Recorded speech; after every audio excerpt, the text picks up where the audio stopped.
Coucou, c'est Dermatodré. Je suis ravie de vous retrouver pour une nouvelle vidéo. Et aujourd'hui, j'ai un invité surprise. Il est le gynécologue montant d'Instagram. Il nous régale de ses vidéos ludiques sur la gynécologie.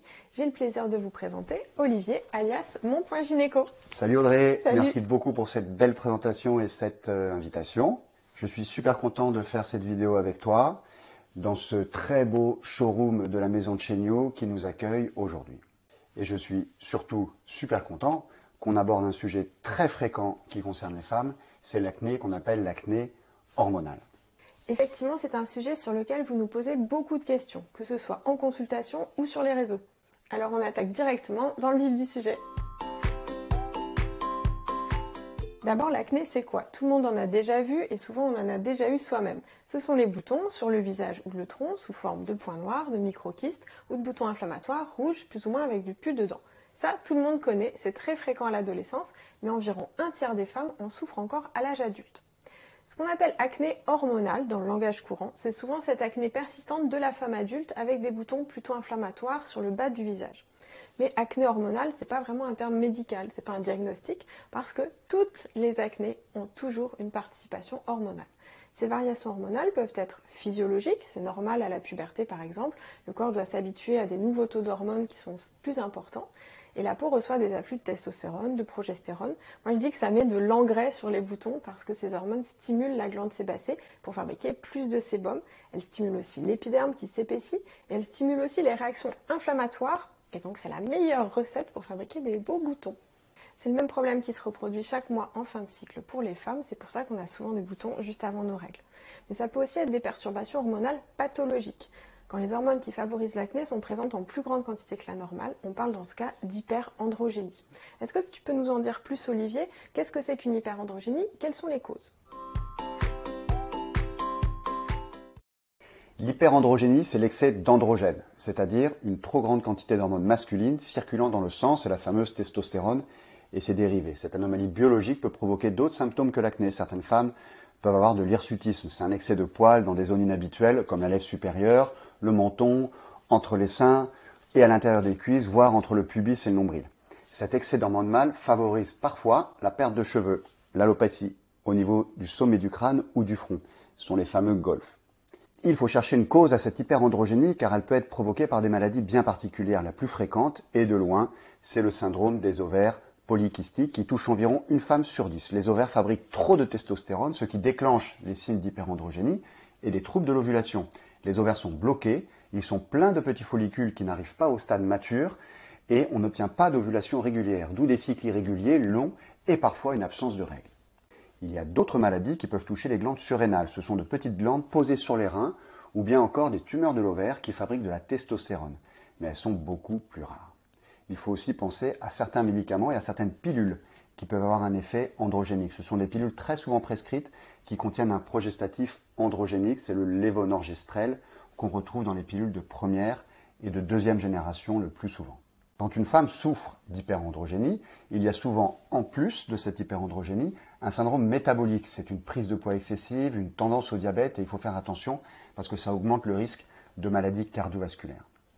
Pour faire le tri entre ces différentes causes, on prescrit un bilan complet hormonal à jeun, le 3e jour des règles, pour explorer les hormones féminines, masculines et surrénaliennes. On va aussi doser la glycémie. On fait aussi une échographie pelvienne pour voir l'aspect des ovaires, pour chercher ce fameux syndrome des ovaires polykystiques avec des gros ovaires pleins de petits follicules qui mesurent moins d'1 centimètre. Mais la plupart du temps, on ne trouve rien. Alors Audrey, quels sont les traitements possibles?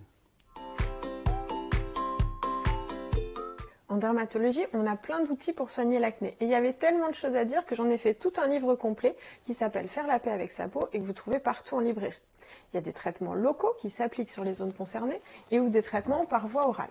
D'abord, on commence par des cosmétiques adaptés quand l'acné est légère. En plus d'une routine nettoyante et de protection solaire, on privilégie les actifs comme les hydroxyacides. Si ça ne suffit pas, on passe aux rétinoïdes locaux contre les points noirs et ou du peroxyde de benzoïle contre les boutons inflammatoires. Si besoin, on peut y ajouter du zinc ou des antibiotiques de la famille des cyclines par voie orale. Enfin, en dernière intention, quand l'acné est sévère malgré tout, on utilise de l'isotrétinoïne, c'est ce qu'on appelait autrefois le roi cutane. J'ai fait plusieurs vidéos spécifiques sur ces sujets sur ma chaîne YouTube, mais c'est encore plus détaillé dans le livre anti-bouton, Faire la paix avec sa peau. Si ces traitements dermatologiques ne sont pas suffisants, on peut aussi utiliser un médicament comme la spironolactone qui a un effet anti-androgénique, mais c'est en dehors de son autorisation de mise sur le marché. Et puis avec l'isotrétinoïne ou la spironolactone, une contraception stricte est obligatoire. Bien sûr, il vaut mieux éviter les pilules qui ont elles-mêmes un effet androgénique, ce serait complètement contre-productif. Est-ce que tu peux nous expliquer, Olivier, quelle contraception privilégier dans cette situation ? En plus de ces traitements classiques que tu nous as présentés, si la patiente n'a pas de projet de grossesse, bien sûr, il faut réfléchir aux meilleurs moyens de contraception. D'abord parce qu'une contraception efficace est obligatoire avec certains traitements dont tu nous as parlé, mais aussi parce que certaines contraceptions ont un effet bénéfique et il y en a d'autres à éviter. Schématiquement, il faut utiliser une contraception hormonale qui va créer un climat œstrogénique, voire anti-androgénique. Ça passe donc par la prise d'une pilule. Dans les pilules classiques, dites combinées, il y a un œstrogène, l'éthényl-estradiol et un progestatif. Et c'est en jouant avec le type de progestatif qu'on peut avoir un impact sur l'acné. Il faut privilégier les pilules dont le progestatif est non androgénique, comme le gestodène, voire carrément anti-androgénique, comme la drospirénone ou l'acétate de chlormadinone. Le problème des pilules anti-androgéniques, c'est que ce sont des pilules de 3e ou de 4e génération, c'est-à-dire celles qui augmentent le risque de thrombose, phlébite, embolie pulmonaire, accident vasculaire. On ne peut pas les prescrire en première intention aux femmes qui ont des facteurs de risque comme une intoxication tabagique, l'hypertension artérielle ou des antécédents de thrombose. Les contraceptions à éviter qui ont tendance à aggraver l'acné sont les pilules microprogestatifs et les stérilés hormonaux qui contiennent du désogestrel et aussi l'implant contraceptif qui contient de l'étonogestrel. Dans tous les cas, faire du sport régulièrement et suivre une alimentation équilibrée est recommandé en cas de surpoids. Une perte de poids de 10% va permettre de réduire l'hyperandrogénie et ses conséquences dermatologiques et métaboliques, notamment dans le cadre du syndrome des ovaires polykystiques. C'est super intéressant parce que ça prouve encore que le corps fonctionne vraiment comme une machine globale. Et moi, je trouve ça assez impressionnant. Il y a beaucoup de liens entre la peau, l'appareil génital hormonal, l'alimentation, notre hygiène de vie. C'est sûr que ce sont des conseils qui peuvent être plus faciles à dire qu'à faire, mais ça vaut vraiment le coup. Moi, je voulais dire un dernier message pour toutes les personnes qui souffrent d'acné et qui regardent cette vidéo. Vous pouvez être fiers de vous avec ou sans acné. Ayez confiance en votre peau, ayez confiance en vous. Ça prendra peut-être du temps et Dieu sait qu'on est impatient, mais on a tous déjà eu des boutons.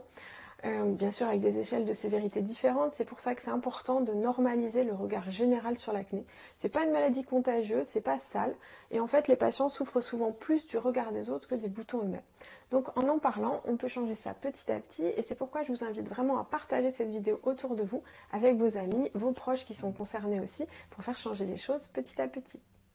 Merci encore Olivier d'avoir réalisé cette vidéo avec moi, c'est gentil. Je rappelle qu'on peut te retrouver sur tous les réseaux sociaux mon.gynéco et je vous invite à regarder ces petites vidéos réalisées avec Alexandra. De mon côté, je vous donne rendez-vous pour une prochaine vidéo sur YouTube ou Instagram Dermatodré.